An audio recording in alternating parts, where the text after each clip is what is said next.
হরে কৃষ্ণ বন্ধুরা, আশা করি তোমরা ভালো আছো। আমিও ভালো আছি। আর আজকে পটল রান্না করবো। পটলটা একদম অন্যরকমভাবে রান্না করব। তার জন্য আমি কয়েকটা পটল নিয়েছি আর গায়ের খোসাটা আমি বটি দিয়ে ছাড়িয়ে চেঁচে নিয়েছি। এবার বেশ ভালো করে ধুয়ে নিয়েছি। এখন পটলটা ভেজে নেব। পটলটা ভাজার জন্য এদিকে কড়া বসিয়ে কড়াইয়ের মধ্যে সাদা তেল দিয়ে দিয়েছি। তেলটা গরম হয়ে গেছে, এখন পটলগুলো দিয়ে দিচ্ছি। আমি খুব বেশি ভাজবো না, হালকা করে ভেজে তুলে নেব। পটলটা কিন্তু এরকম হালকাভাবে ভেজে নিয়েছি। এখন পটলটা আমি তুলে নেব। আর আমি কিন্তু পটল ভাজার সময় নুন দিয়ে পটলটা ভেজে নিয়েছি। এখন পটলটা তুলে নেব। পটলটা ভেজে তুলে নিয়েছি। নিয়ে ওই তেলের মধ্যে একটু মৌরি, একটা শুকনো লঙ্কা আর একটু দারচিনি আর গোটা জিরে ফোড়ন দিয়েছি। এখন আদা স্ক্যাপারে ঘষে রেখেছিলাম, আদাটা দিয়ে দিলাম। টমেটো একটা কেটে রেখে দিয়েছিলাম এইভাবে, টমেটোটাও দিয়ে দিলাম। আমার মতো লবণ দিয়ে দিয়েছি, লবণটা দিয়ে দিয়েছি যাতে টমেটোটা তাড়াতাড়ি গলে যায়। লবণ দিয়ে একটু নেড়ে চেড়ে নিচ্ছি। গ্যাসের আঁচ কিন্তু একদম জ্বলে রেখে দিয়েছি।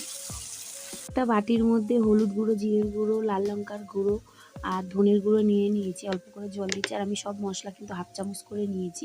এখন জল দিয়ে ভালো করে আমি গুলিয়ে নেব। পুরোপুরিভাবে গলে গেছে। আর ওই যে মশলাটা আমি জলে গুলে রেখেছিলাম, সেই মশলাটা আমি দিয়ে দিচ্ছি। বেশ ভালো করে কষিয়ে নেব। এখন অল্প করে একটু হাতে ঘষে কেশরি মেথি আমি একটু দিয়েছি।